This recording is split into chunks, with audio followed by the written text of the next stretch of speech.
बाद ये बड़ा हादसा हुआ जब ये ब्लास्ट हो गया और इस ब्लास्ट पर गृह मंत्रालय का ये बड़ा बयान सामने आया है। नौगाम में दुर्भाग्यपूर्ण घटना हुई है, ये गृह मंत्रालय का कहना है। और आसपास के घरों को भी नुकसान पहुंचा है, पुलिस स्टेशन को तो नुकसान पहुंचा ही है। भारी मात्रा में जो विस्फोटक बरामद हुआ था उसकी जांच की जा रही थी। बरामद विस्फोटक थाने में रखा गया था, एफएसएल की टीम वहां जांच कर रही थी, सैंपलिंग वहां पर की जा रही थी। ये मिनिस्ट्री ऑफ होम अफेयर्स की तरफ से बयान जारी किया गया है। उन्होंने कहा कि किसी भी तरह का कोई टेरर एंगल इसमें नहीं है और न्यूज़ 18 भी शुरू से ही ये दावा कर रहा था। न्यूज़ 18 के इस दावे की पुष्टि हुई है कि इसमें कोई टेरर एंगल नहीं है, ये एक एक्सीडेंटल ब्लास्ट था। टेरर एंगल जांच में जरूर है।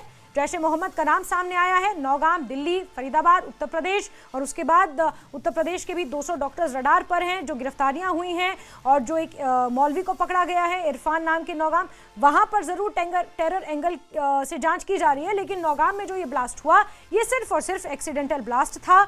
9 लोगों की जान चली गई है, जिसमें एक सिविलियन भी मौजूद है, एक सब इंस्पेक्टर है, 3 फॉरेंसिक साइंस लेबोरेटरी के ऑफिशियल्स हैं, 2 क्राइम फोटोग्राफर्स हैं, 2 रेवेन्यू ऑफिशियल्स हैं यानी कि राजस्व विभाग के अधिकारी हैं और एक टेलर मोहम्मद सफ़ी पर्रे उनका नाम है, वो नौगाम के ही रहने वाले थे।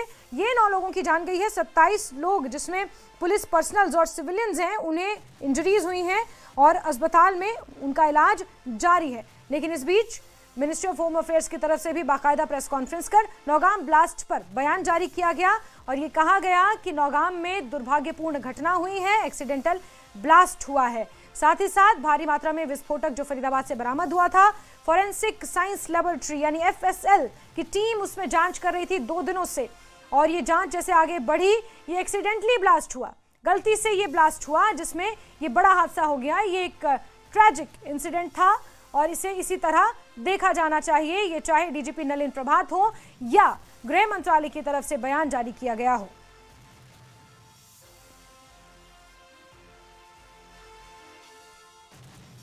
तो अहम जानकारी सामने निकल कर आ रही है। साथ ही साथ इस ब्लास्ट को लेकर बाकायदा ऑफिशियल स्टेटमेंट अब सामने आ चुका है। गृह मंत्रालय का भी, पुलिस महानिदेशक नलिन प्रभात का भी ऑफिशियल स्टेटमेंट सामने आ चुका है जिसमें उन्होंने ये साफ कहा है कि एक्सीडेंटल ब्लास्ट था, कोई टेरर एंगल किसी भी तरह से इसे लिंक ना किया जाए।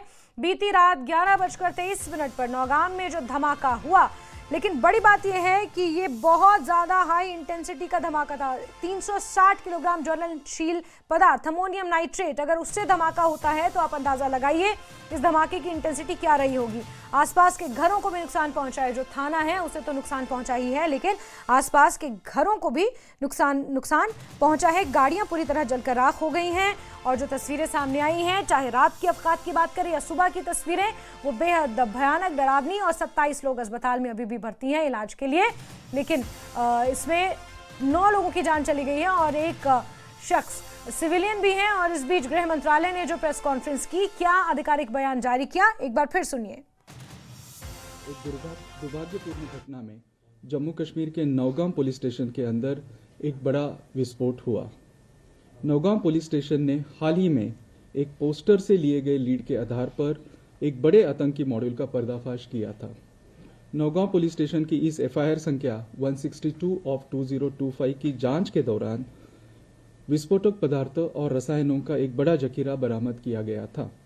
बरामद किए गए विस्फोटकों को लाकर पुलिस स्टेशन नौगांव के खुले क्षेत्र में सुरक्षित रूप से रखा गया था। जांच में शामिल सभी एजेंसियां समन्वित और वैज्ञानिक तरीके से एक साथ काम कर रही है।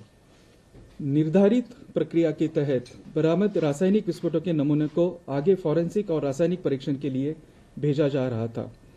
भारी मात्रा में विस्फोटकों की बरामदी के कारण पिछले 2 दिनों में यह प्रक्रिया एसओपी के तहत लगातार जारी थी। विस्फोटों की अस्थिर प्रकृति के कारण इसे एक्सपर्ट निगरानी के तहत सावधानीपूर्वक संभाला जा रहा था। हालांकि उसी के दौरान 14 नवंबर 2025 यानी कि कल रात 11:20 अचानक एक्सीडेंटल विस्फोट हुआ। इस दुर्भाग्यपूर्ण घटना में 9 लोगों की मृत्यु हो गई और 27 पुलिसकर्मी, 2 राजस्व अधिकारी और 3 नागरिक घायल हुए। घायलों को तुरंत चिकित्सा उपचार के लिए भेजा गया है। पुलिस स्टेशन की बिल्डिंग को गंभीर क्षति पहुंची है। इसके अलावा आसपास की इमारतें भी क्षतिग्रस्त हुई हैं। घटना के कारणों की जांच की जा रही है। इस घटना के कारण की कोई अन्य अटकलें अनावश्यक है। सरकार दुख की इस घड़ी में मृतकों के परिवार के साथ एकजुटता